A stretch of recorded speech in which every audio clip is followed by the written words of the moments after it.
Terima kasih teman-teman. Di sawah, di kebun, karo rokokan enak. Hawanya dingin dan kita akan melakukan pemberian pupuk karena saat ini sudah di bulan Maret, sudah akhir-akhir. Jadi kita harus treatment bagaimana alpukat ini nanti di musim ini bulan 4, bulan 5 sudah mulai muncul bunga dengan cara pemberian pupuk. Salah satunya adalah pupuk yang kandungan fosfat dan kalium yang tinggi. Nah teman-teman, sebenarnya pagi ini saya mau ngobat. Obatnya adalah obat untuk menghentikan pertumbuhan. Salah satunya ada obat untuk ini. Jadi sebenarnya saya tidak mau menyebutkan merek, tapi untuk edukasi saja supaya teman-teman tahu juga bahwa ini adalah gandasil buah. Nah ini kita semprotkan seperti ini. Di samping ada pemupukan, nanti juga harus ada semprotan dari atas. Itu untuk tujuannya ini, contoh-contoh ciri-ciri alpukat yang sudah siap mau kita treatment, baik treatment dari bawah maupun dari atas. Jadi teman-teman bisa dilihat, ini rata-rata dia daunnya sudah daun tua, dan daun tua ini sudah dibarengi kuncup ini. Kuncup ini bisa menjadi kuncup tunas, bisa tunas maupun bunga. Nah dengan cara pemberian fosfat dan kalium yang tinggi, maka diharapkan tanaman ini nanti akan bisa berbuah di bulan 4 dan bulan 5. Itu keyakinan saya seperti itu. Jadi maka dari itu kita coba. Nah, langkah awal yang harus kita lakukan, nah, karena sawah ini tidak, untuk airnya juga susah dan kita hanya mengandalkan air hujan sebenarnya. Kalau pengairan ini dilakukan setiap 36 hari sekali ketika ada gilir air atau gilir banyu. Teman-teman, saya tetap biasa memakai MKP, monokalium fosfat, dan MKP ini bersifat nitrat sehingga dia mudah larut dan dia juga mudah menguap. Artinya ketika kita pemberian pupuk, seharusnya begitu kita pupuk harus disiram sampai larut, sampai terurai. Nah karena di sini tidak untuk airisasinya yang tidak ada, untuk selang airnya, maka untuk ngelep ataupun mengairi sawah ini masih lama kita nunggu. Dengan air hujan kita bisa melakukan seperti itu. Contoh, nah ini Pak Yudi, ini kenapa digejrot seperti ini? Karena ini nanti pupuk akan ditempatkan di sini. Nah, ini jumlah yang akan kita, ini separuh saja, karena ini nanti keliling. Jumlah yang akan kita berikan separuh, di sini separuh. Jadi satu pohon ini bisa setengah kilo. Nah, seperti ini, separuh. Setelah itu Pak Yud ditutup kembali pakai kaki, bisa langsung ditutup seperti ini teman-teman. Nah, dia tujuannya supaya tidak menguap saja, tapi air hujan ini nanti akan bisa melarutkan pupuk MKP ini. Langsung tutup, ayo.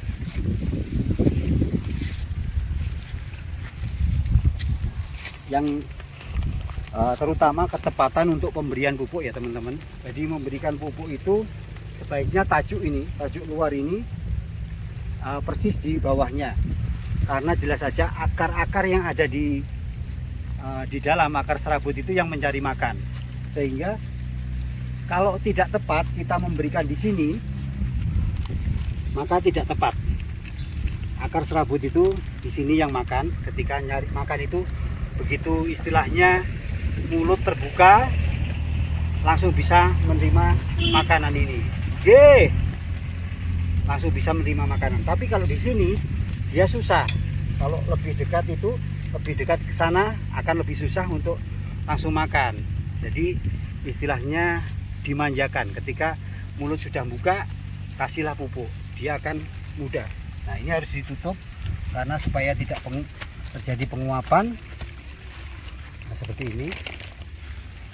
semua Pak. Itu jadi pemupukan itu penting.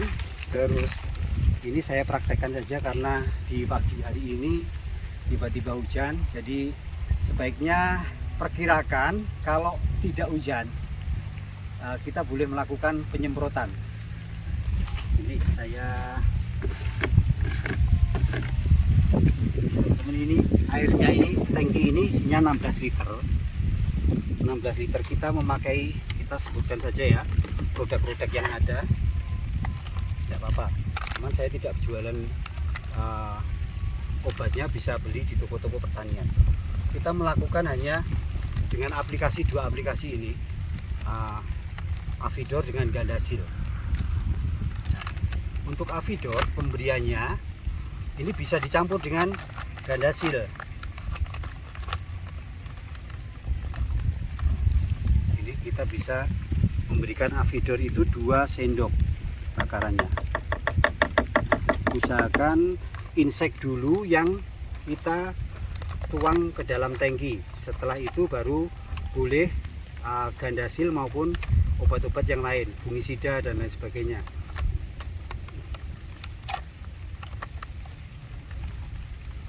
Ini 2 sendok.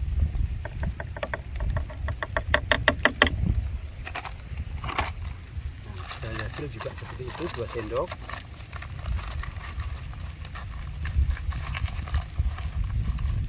Nah, Gandasil ini, nah untuk Gandasil itu puder serbuk. Ini Gandasilnya sudah kita kocok aja. Ini sisa Gandasil.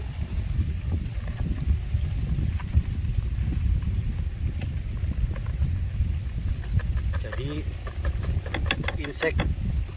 insek Avidor itu bahan aktif imidacloprid untuk kebutuhan bagaimana cabu itu bisa hilang, dan juga Gandasil ini menghentikan untuk pertumbuhannya. Jadi teman-teman sudah tahu, nanti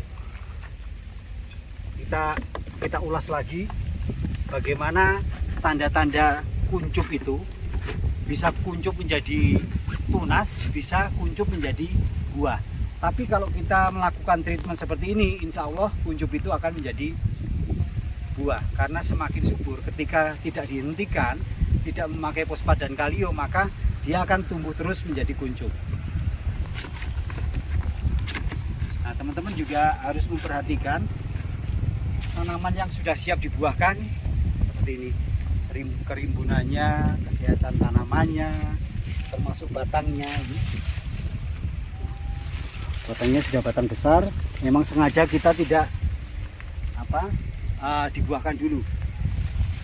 Untuk pupuk yang wajib dilakukan setiap 5 bulan sampai 6 bulan sekali adalah pemberian pupuk kandang seperti ini. Ini pupuk kandang yang belum difermentasi dan tidak difermentasi, langsung kita taburkan di atasnya. Dia juga lambat ure, jadi tenang saja, tidak akan mati tanaman itu. Nah, ternyata hujannya hanya rintik-rintik dan tidak jadi hujan. Pak Yudi boleh langsung, Pak Yud, semprot Pak Yud.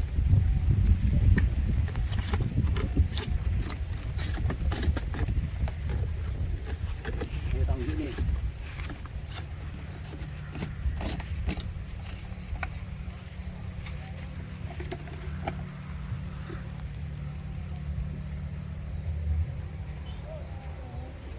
Tangki, Yung, tangki ini. Tangkinya sama orangnya gede tangkinya, tapi tenaganya karena sudah terbiasa semprot. Nah, karena besar tangkinya daripada orangnya. Silakan besok Yud, semprot lagi.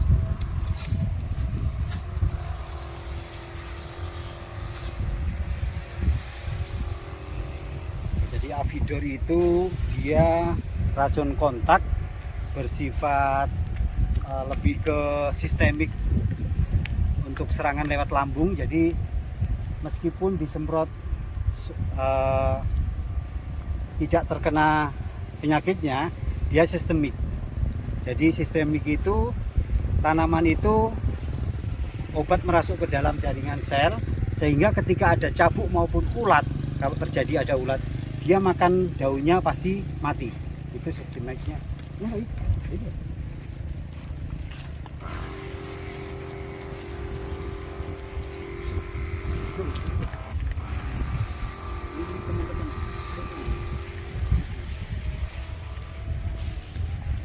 Jadi seperti ini tanda-tanda dia akan muncul. Ini masih 50-50, 50%, 50%. Bisa muncul daun, tunas, ataupun menjadi bunga. Nah, kalau kita hentikan dengan memakai gandasil dan pemberian pupuk MKP, insya Allah ini pasti jadi buah. Insya Allah pasti jadi berbuah.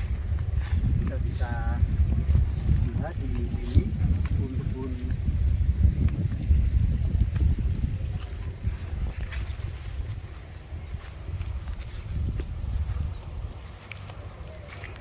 Jadi ini kebunnya macam-macam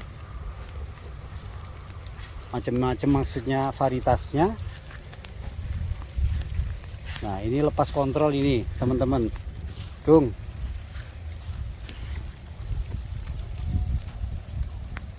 Nah, ini lepas kontrol. Ketika tanaman ini masih kecil dan dia menghasilkan bunga seperti ini jangan sampai, kalau menurut saya seperti itu, harus dibuangin,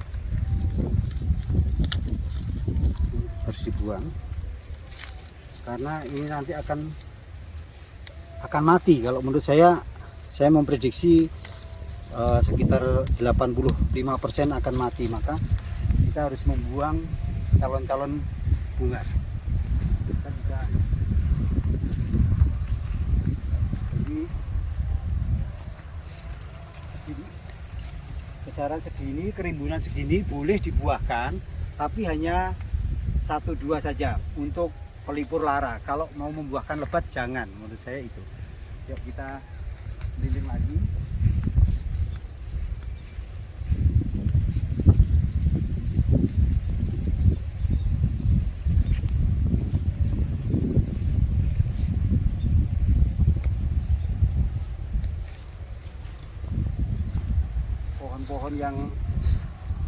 Pohon-pohon yang rimbun itu nanti akan menghasilkan buah yang lebat. Ketika kita membuahkan pohon ini daripada pohon kecil, kalau pohon kecil paling 1, 2, 3, 4, 5 sudah.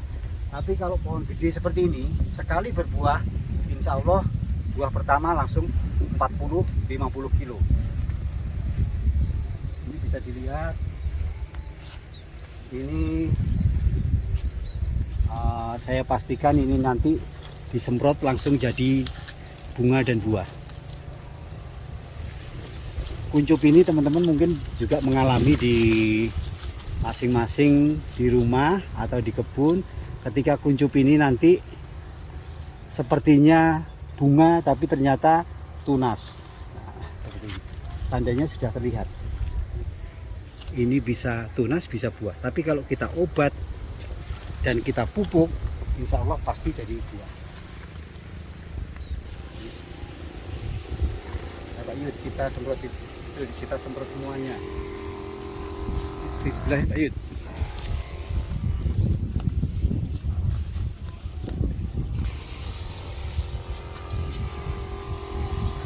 Nah, kalau dari belakang itu Pak Yudi sama tangki semprotnya itu besar tangkinya.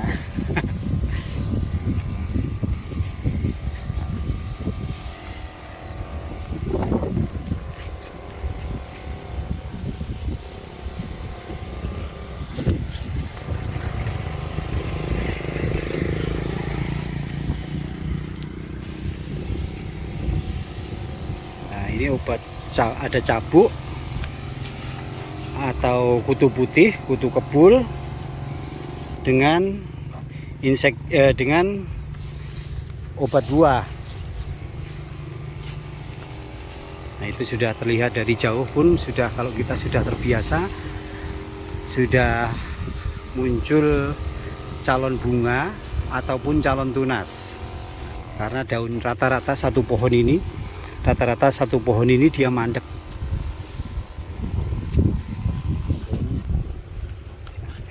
Nah, jadi rata-rata dia mandek seperti ini teman-teman. Nah, dilihat dari jauh sudah terlihat putih-putih itu. Putih-putih yang di pucuk ini dia calon tunas dan calon buah. Nah, seperti itu. Ini membahas tentang itu, jangan di skip ya.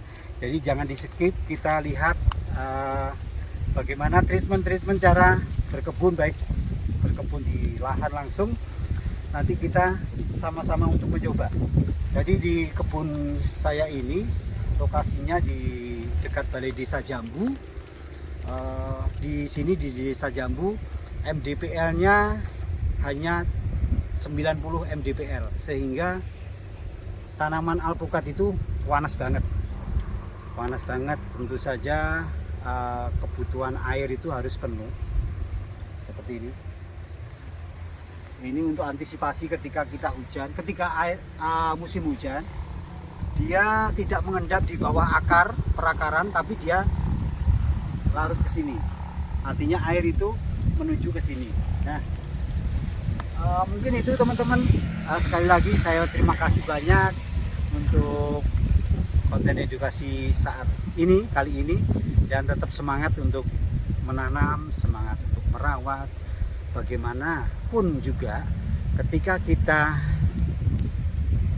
terlena ataupun melupakan tanaman, sehingga tanaman itu pasti tidaklah bagus. Karena semakin banyak sentuhan, semakin banyak kita bisa ngobrol, ketika kita bisa artinya nyambangi lah.